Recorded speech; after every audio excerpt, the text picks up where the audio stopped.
ഒടുവിൽ കാലിൽ വീണ് മാപ്പു പറയാൻ സച്ചി. പശ്ചാത്താപത്തോടെ ഉരുകുന്ന മനസ്സുമായി രേവതി. ഒരു കിടിലൻ പ്രൊമോ തന്നെയായിരുന്നു ഇത്തവണ ചെമ്പനീർ പൂവ് പുറത്തുവിട്ടത്. വേറൊന്നുമല്ല, നമ്മുടെ സച്ചി നമ്മുടെ രേവതിയുടെ വീട്ടിലേക്ക് ഒരു ബക്കറ്റൊക്കെയായി പോകുന്ന ഒരു ദൃശ്യം തന്നെയാണ് നമ്മുടെ പ്രൊമോയിൽ ആദ്യം തന്നെ കാണിക്കുന്നത്.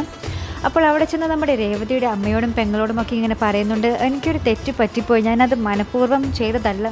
ഒരു പ്രശ്നം ഉണ്ടായിട്ടുണ്ടെങ്കിൽ അത് തനിക്ക് ഒന്നും പറ്റാതെ സോൾവ് ചെയ്യാനും തനിക്കറിയാമെന്നൊക്കെ പറഞ്ഞ് അവരെയും കൂട്ടി ആ മാഷിൻ്റെ അടുക്കൽ, അതായത് ആ ഹൗസ് ഓണറിൻ്റെ വീട്ടിലേക്ക് പോകുന്നതും പിന്നെ അവിടെ നമ്മുടെ മാഷിൻ്റെ അടുത്ത് ഇങ്ങനെ പറയുന്നുണ്ട്, താൻ അറിയാതെ ചെയ്തു പോയതാണ്, തനിക്ക് മാപ്പ് തരണമെന്നും ഇനിയും തന്നെ വിശ്വാസമില്ലെങ്കിൽ ഉടൻ പോലീസിനെ വിളിക്കാനും പോലീസ് പിന്നെ എൻ്റെ കാര്യത്തിൽ പോലീസ് ഒരു തീരുമാനമാക്കിക്കോളും എന്നൊക്കെ ഇങ്ങനെ സച്ചി ഇങ്ങനെ അയാളോട് പറയുന്നുണ്ട്.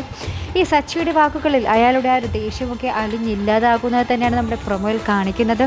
പിന്നീട് ഇതൊക്കെ നമ്മുടെ രേവതി അറിയുകയും രേവതി ഇങ്ങനെ സച്ചിയുടെ അടുത്ത് വന്ന് ഇങ്ങനെ പറയുന്നുമുണ്ട്, നിങ്ങളൊരിക്കലും ഇങ്ങനെ എന്താ പറയുക മാപ്പ് പറയുന്നത് അല്ലെങ്കിൽ താൻ ചെയ്തത് പോയി തെറ്റായി എന്ന് പറയുന്ന ഒരു കൂട്ടത്തിലുള്ള ആളല്ല എന്നാണ് താൻ ഇത്രയും നാൾ വിചാരിച്ചിരുന്നത്.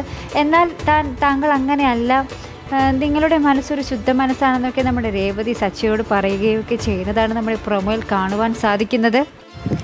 പിന്നീട് പരസ്പരം തെറ്റുകളൊക്കെ മനസ്സിലാക്കി ഇവർ തമ്മിലുള്ള ആ ഒരു ചിരിയും ശേഷം നമ്മുടെ സച്ചി പോയി അലമാര തുറക്കുന്നുമുണ്ട് കേട്ടോ. അലമാര തുറന്ന് അവിടെ എന്തൊക്കെയോ കണ്ട് പിന്നീട് നമ്മുടെ രേവതിയെ നോക്കി വീണ്ടും ഭയങ്കര സന്തോഷത്തിൽ ചിരിക്കുന്ന ഒരു രംഗവും തന്നെ നമ്മുടെ പ്രൊമോയിൽ കാണുവാൻ സാധിക്കുന്നുണ്ട്. എന്തായിരിക്കും ആ അലമാരയ്ക്കുള്ളിൽ എന്നതാണ് നമ്മുടെ ചെമ്പനീർ പൂ പ്രേക്ഷകർ ഇപ്പോൾ ആകാംക്ഷയോടെ നോക്കുന്ന ഒരു രംഗം തന്നെ. അപ്പോൾ എന്തായാലും അതിനെ കാത്തിരുന്ന് കാണാം. അപ്പോൾ വീണ്ടും നമ്മുടെ സച്ചിയും രേവതിയും വീണ്ടും പ്രണയത്തിലാവുന്ന രംഗങ്ങൾ തന്നെയായിരിക്കും ഇനി വരാൻ പോകുന്നത്. അപ്പോൾ ഇതുപോലുള്ള പ്രൊമോ റിവ്യൂസിനും എപ്പിസോഡ് റിവ്യൂസിനുമൊക്കെയായി നിങ്ങൾ മറക്കാതെ ചാനൽ സബ്സ്ക്രൈബ് ചെയ്യുക. അടുത്തൊരു വീഡിയോയുമായി വരുന്നത് വരേക്കും ബൈ.